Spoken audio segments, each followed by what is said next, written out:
자, 세 번째 인터넷 상담하신 분입니다. 40대 중반 여성입니다. 저는 무릎이 퇴행성 관절염 초기에서 중기로 넘어가고 있다는 진단을 받았습니다. 물리치료도 열심히 했고요. 물속에서 운동을 해서 그런지 통증 완화가 됐는데요. 산에 몇 번 다녀온 뒤로는 책상 다리가 안 됩니다. 일어서려면 자세가 잘 나오지 않고요. 무릎에 붙이는 근육 붙이는 운동이 좋다 해서 헬스를 하고 있는데 운동을 해도 괜찮은지, 그리고 주변에서 글루코사민을 권유를 했는데 이거 복용 괜찮은지요? 네, 글루코사민은 네. 참 많은 분들이 복용하는 건강식품이죠. 그거 뭐 자주 드시잖아요. 네. 네. 김세훈 앵커께서도 이건 아실 거예요. 글루코사민은 많이 들어보셨죠? TV에도 많이 나오죠. 네. 제일 많이 팔리는 그 홍삼 다음에 제일 많이 팔리는 건강식품이라 환자분들이 이제 많이 여쭤보시는 게 글루코사민인데, 지금 일단 퇴행성 관절염 초기에서 중기로 넘어가고 있다는 진단이 나왔으면은 일단 엑스레이 상으로 무릎 관절을 봤을 때 아마 관절 간격이 상당히 좁아져 있을 것으로 예상이 됩니다. 그래야지 초기에서 중기로 넘어갔을 정도로 진단이 되거든요. 이런 경우는 이제 물리치료하고 물속에서 운동을 해서 통증 완화가 되었다고 하셨는데, 아직은 퇴행성 관절염의 말기는 아니기 때문에 중기로 넘어가는 정도이기 때문에 물리치료도 일단 도움이 되고요. 운동도 도움이 되겠습니다. 이런 경우는. 근데 이제 산에 몇 번 다녀오신 다음에 책상 다리가 안 된다. 일어나려면 자세가 나오지 않는다. 지금 산에 가는 거는 도움이 되지 않는 운동입니다. 이런 경우는. 무리한 운동이 된 거예요. 네. 그래서 산에 갔다 오면은 그 산에 올라갈 땐 그나마 괜찮은데 내려오는 동작을 할 때 무릎 관절의 체중에 아주 몇 배의 부하가 걸려버려요. 그래서 관절이 그때 연골이 닳습니다. 네. 그래서 퇴행성 관절염이 좀 어느 정도 진행되신 분들은 산은 조금 무리예요. 지금 산 갔다 오셔서 책상 다리가 안 된다고 하신 거 보십시오. 고관절까지도 무리가 돼가지고 이거는 몸이 좋아지려고 운동을 한 건데 오히려 몸을 악화시키는 경우입니다. 그러니까 운동이 이건 너무 과한 거고요.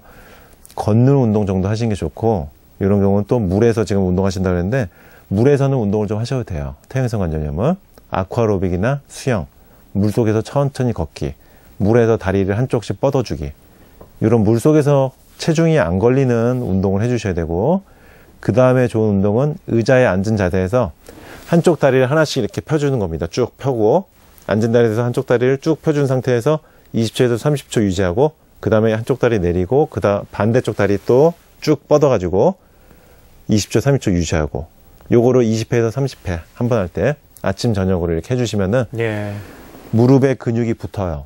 대퇴사두근이나 무릎 주위에 대퇴 근육들이 강화가 되면서 퇴행성 관절염을 유발하는 관절이 좁아지는 현상을 완화를 해줍니다. 그러니까 운동이 상당히 퇴행성 관절염은 중요하다고 볼 수가 있어요. 그러니까 이렇게 의자에 앉아서 하는 운동, 집에서도 얼마든지 할 수 있죠. 그렇습니다. 네, 누구든지 할 수 있고요. 의자에 앉아서 한쪽 다리를 번갈아가면서 뻗어서 정지한 상태로 있는 자세, 그 운동을 좀 매일 해주십시오.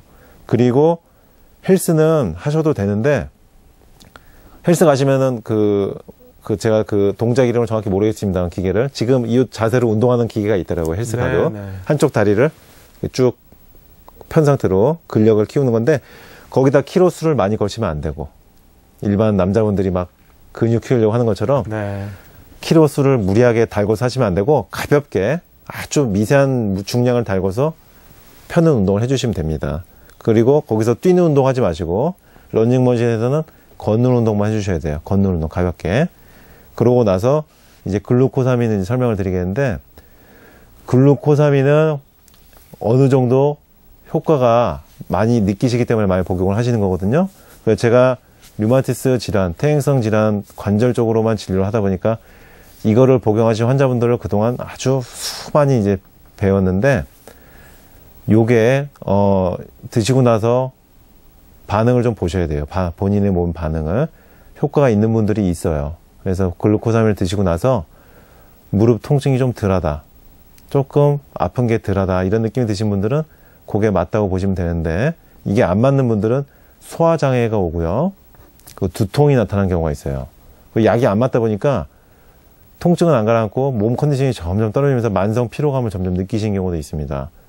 그리고 글루코사민 드신다면 오히려 또 더 아파지신 경우도 있어요. 그러니까 이런 경우는 안 맞는 거죠. 그러니까 글루코사민이 퇴행성 관절염의 만병통치약은 아닙니다. 만병통치약은 아닌데 도움이 되는 분들은 있어요. 체질에 그러니까, 따라 다를 수가 있는 거군요. 근데 이제 이게 워낙 회사가 다양하고 제품이 다양하게 나오다 보니까 성분이 불안정하고 인정하지가 않는 문제가 좀 있어요. 그러니까 좋은 것도 있고 나쁜 것도 있고 그런데 중요한 것은 글루코사민을 복용해 보신 다음에 내가 조금 통증이 줄어들면은 좀 맞는 거예요. 그러니까 그런 분들은 좀 드시고 드신 다음에 두통이 오거나 소화가 안 되거나 피로감이 점점 심해지거나 무릎이 오히려 점점 더 아파진다. 그럼 효과가 없는 겁니다. 그러니까 드시지 않는 게 좋겠습니다. 그렇군요.